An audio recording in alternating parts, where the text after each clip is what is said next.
Assalamualaikum warahmatullahi wabarakatuh. Kembali lagi nih bersama gue Febrian Empep di Ngobrol Receh. Dari receh bisa jadi bilioner. Apa? Di atasnya miliarder? Jutawan.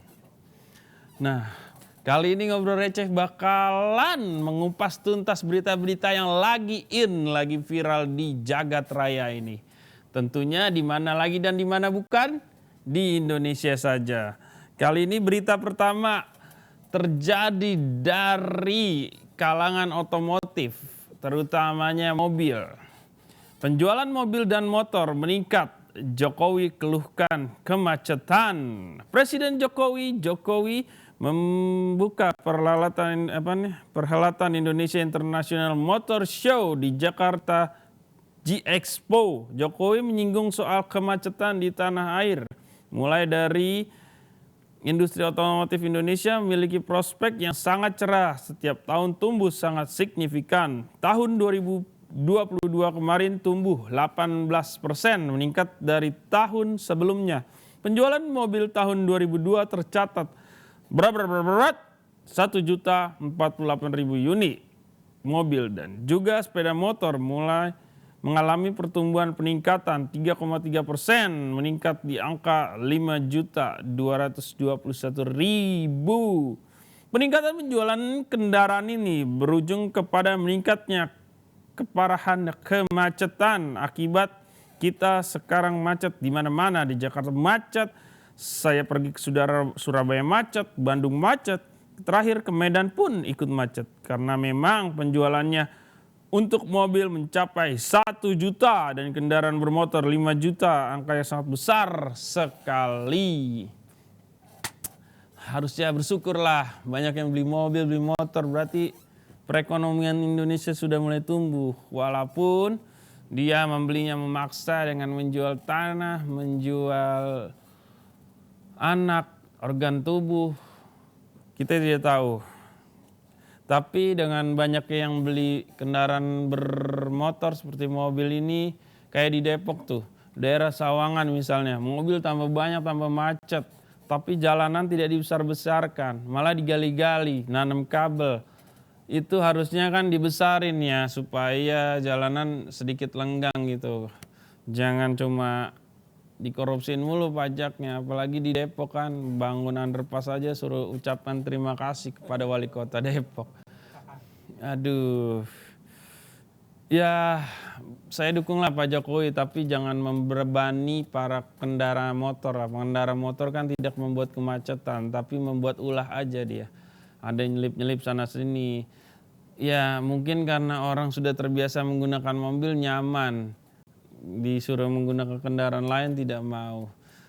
Padahal pemerintah sudah menaikkan BBM, sudah menaikkan tarif parkir, sudah menaikkan segala macam. Bahkan nanti jalanan di kawasan DKI Jakarta sebagian akan dikenakan uang. Jadi solusinya ya udah perbaiki transportasi umum. Jangan sampai transportasi umum kalah dengan kendaraan pribadi. Dan diperbanyak lagi armadanya. Kurela. Oke. Armada, ya armada seperti busway itu ditambah lagi.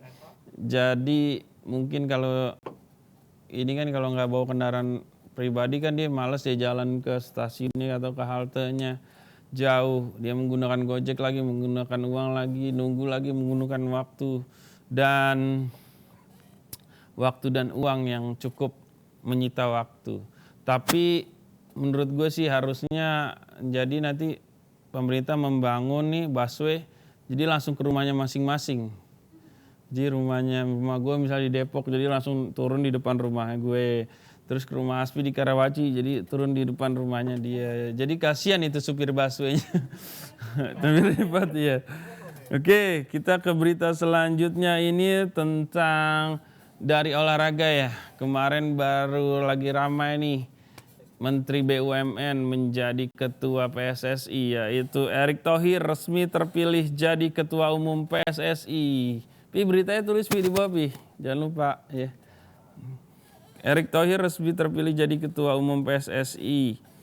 Ketua Umum PSSI periode 2023-2027. Kapasitas ini ketahui setelah di Kongres Luar Biasa PSSI, KLB PSSI. Erick Thohir dipastikan menang dengan jumlah suara 64 dari total 86 voter. Oke, setelah gue lihat-lihat, ini Erick Thohir kan ya dia backgroundnya emang pecinta olahraga ya. Dia sempat membeli Inter Milan, mempunyai kalau nggak salah saham-saham sepak bola di Amerika, mempunyai klub basket internasional, wah banyak lah.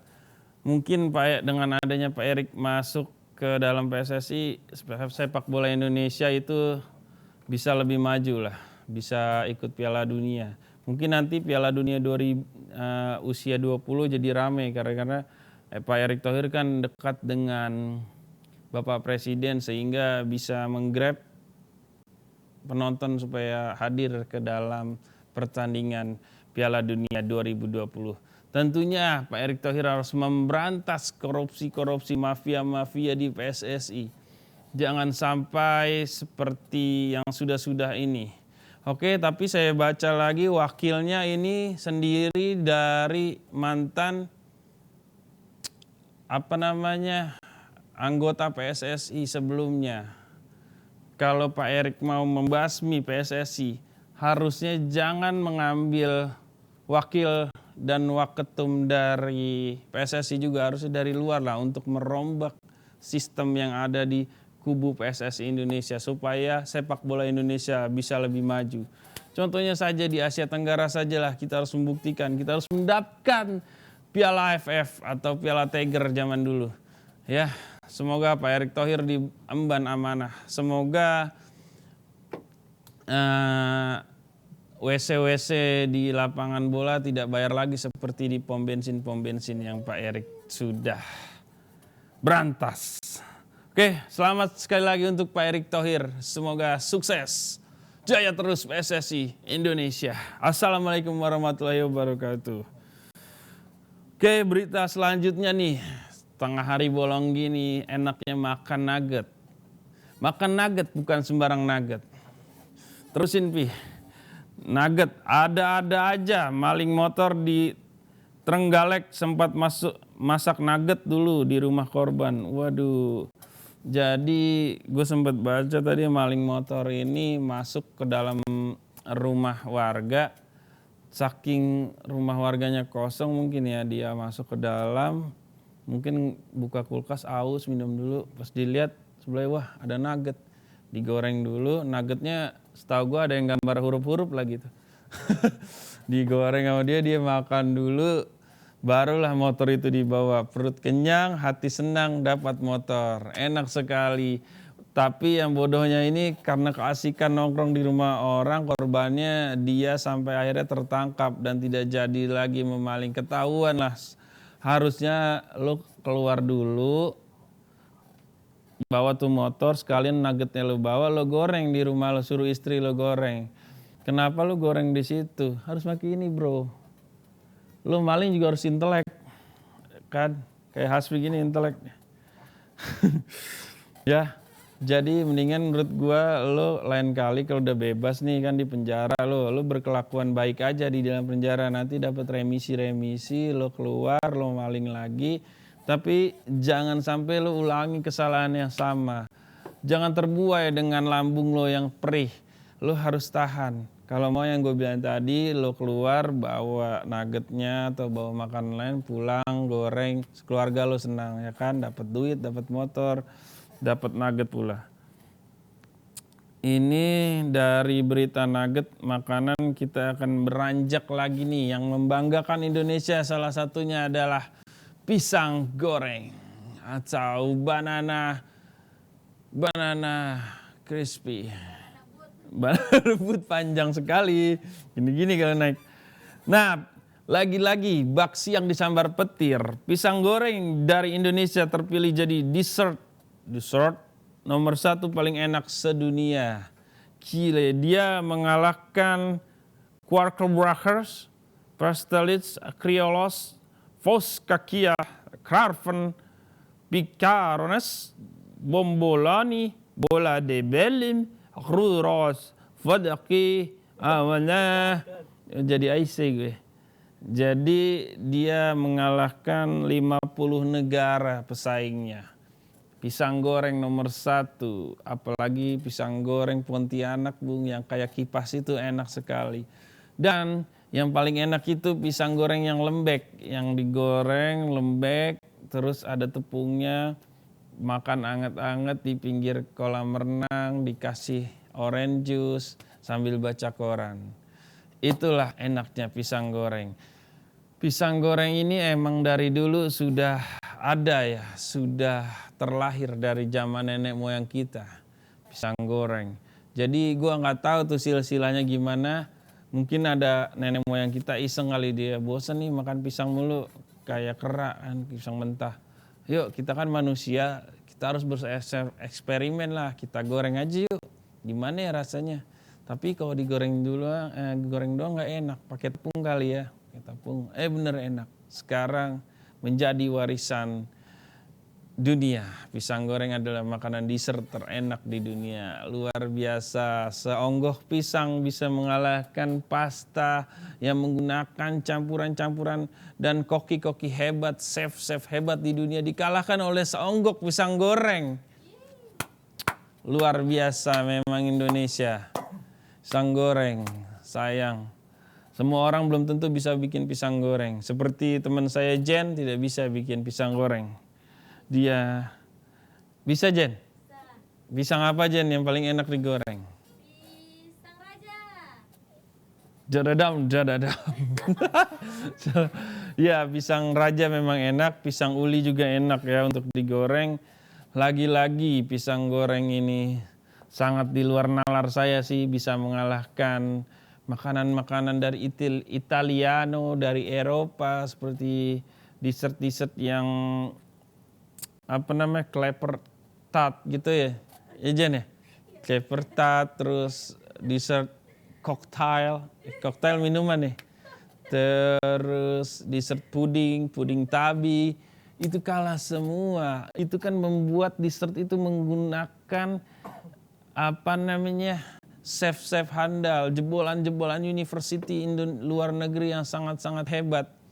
Dia mengeksperimen makanan itu, dicobalah, dikasih teh ke orang lain, dicoba enak atau tidak, dia bereksperimen lagi. Tapi seonggok pisang goreng ini melunturkan semua chef-chef di dunia. Berarti Indonesia memang luar biasa. Tanpa adanya sekolah masak zaman dulu, tanpa adanya pendidikan yang khusus untuk memasak, tapi nenek moyang kita bisa membuat pisang goreng terenak. Dan rendang dulu makanan nomor 1 di dunia terenak. Gila. Dikit lagi seblak nih. Seblak sama cilok emot dia enak juga. Makanya waktu gue studi banding ke Perth, Australia, gue nanya, kalian kenal tidak sama Indonesia? Apa tentang Indonesia? Apa kata orang kebanyakan? Mereka bilang, I like your food. I like your food Indonesian. Dalam hati gue, kaki orang Indonesia bagus. Jadi mereka memang terkenal makanannya ya, kayak dari sate, bakso. Bapak Presiden Amerika siapa? Barack Obama ya Jen dulu. Suka makan sate, makan bakso, sampai terngiang-ngiang di usianya yang sudah berkepala 5, kepala 6 mungkin. Dia bilang sate, bakso. Berarti kan memang makanan Indonesia tidak ada yang mengalahkan.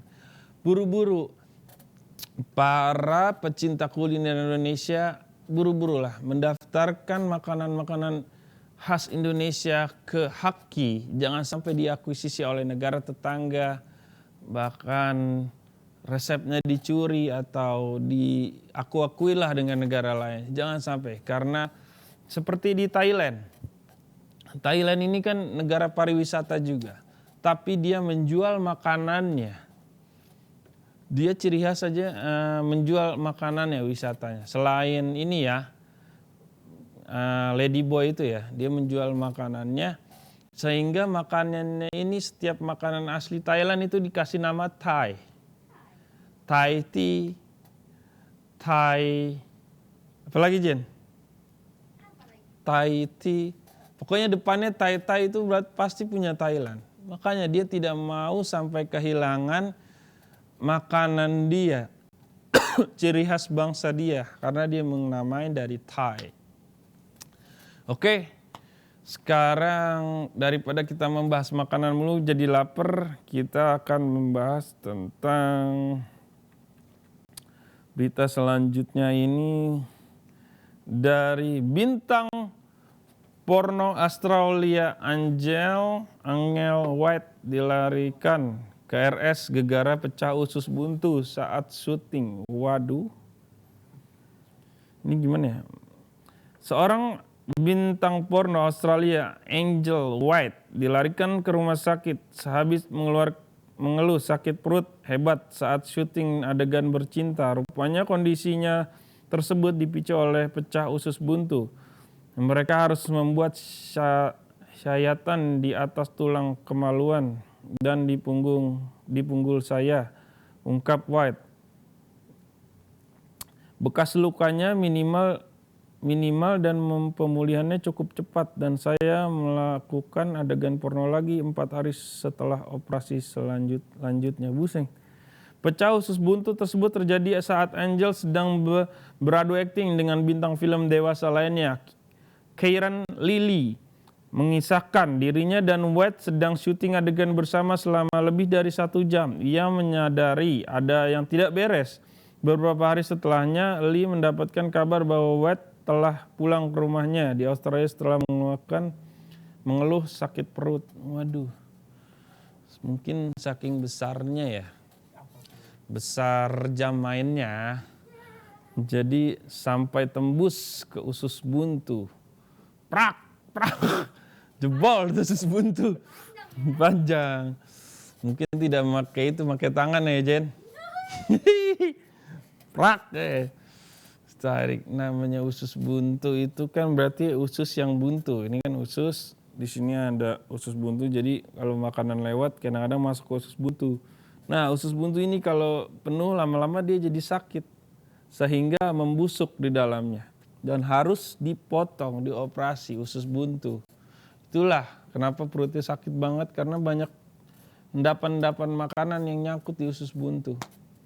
Apalagi sampai pecah, luar biasa sakitnya mungkin ya. Itu setahu saya tetangga saya dulu ada usus buntu terus pecah, ininya pecah sehingga berantakan di perutnya sini, kotorannya harus dibelek tuh perutnya. Dibersihin semua, dikeluarin semua sampai bersih, kalau enggak gitu bakal infeksi pi. Makanya dibersihin baru dimasukin lagi, dijahit lah. Itulah bahayanya sampai usus buntu pecah. Tapi hebat juga sih dia. Setelah 4 hari operasi langsung syuting lagi adegan itu selama 1 jam. Wow, kuat sekali ya itunya, perutnya. Gua rasa pas syuting itu dorongannya terlalu kenceng kali ya. Putak, sehingga mementok di usus buntu dan tergoncang-goncang hingga sobek usus buntunya. Oke, lain kali Mbak Angel pelan-pelan lah bilangnya. Pelan-pelan mas, soalnya jangan terlalu kencang dorongnya karena usus buntu saya rawan.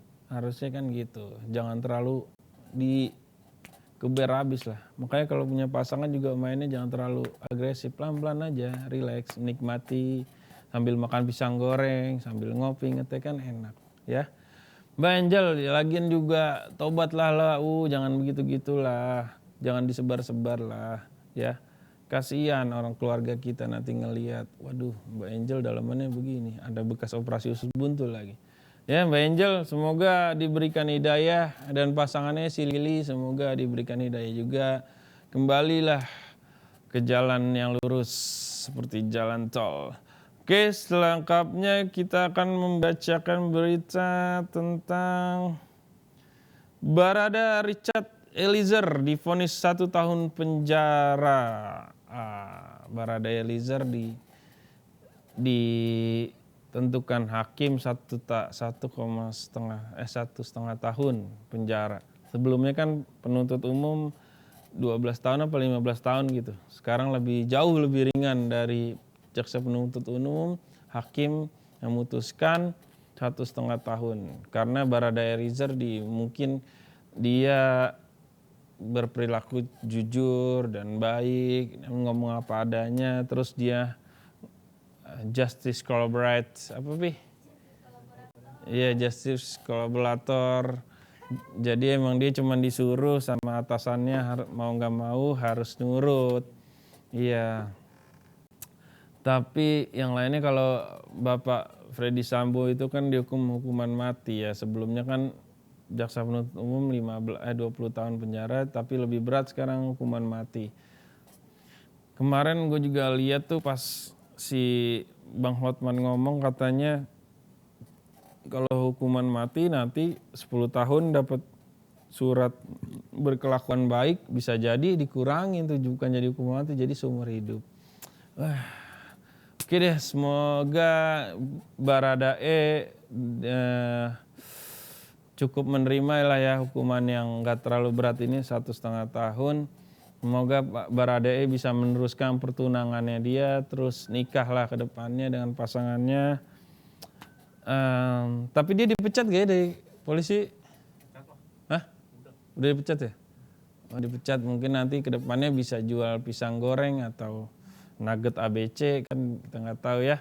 Semoga Baradae sukses lah ke depannya dengan menjalankan hukumannya, dia bisa menebus dosanya yang telah merenggut nyawa dari Brigadir J. Oke, ini ada berita selanjutnya tentang masih tentang Pak Freddy Sambo. Freddy Sambo dan Putri Candrawati menyatakan banding.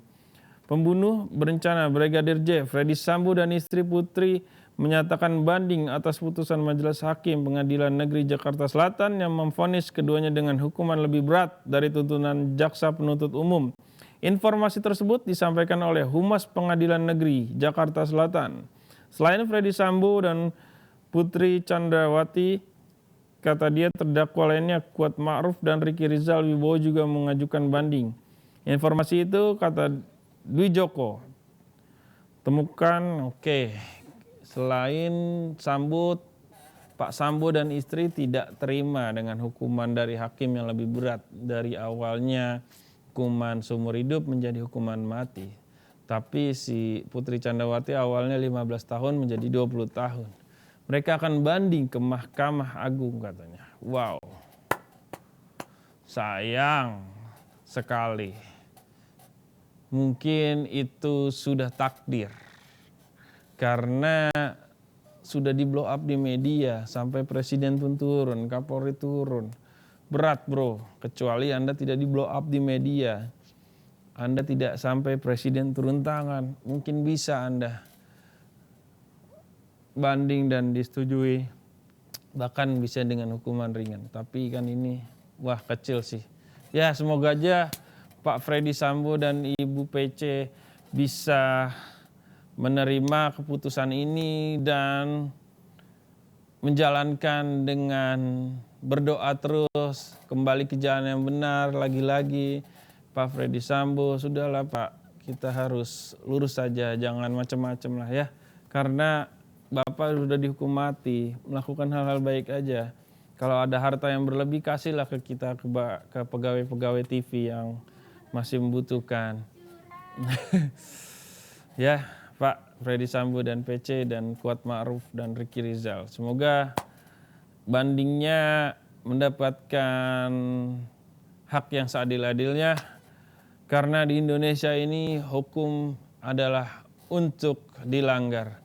Jadi tetap semangat. Salam Sportel. Salam Ngobrol Receh, sampai jumpa minggu depan. Saksikan Ngobrol Receh cuma di Cupmu, cuma buat kamu dan Transvision Official dan Channel 33 Seru Channel. Oke, see you. Assalamualaikum warahmatullahi wabarakatuh.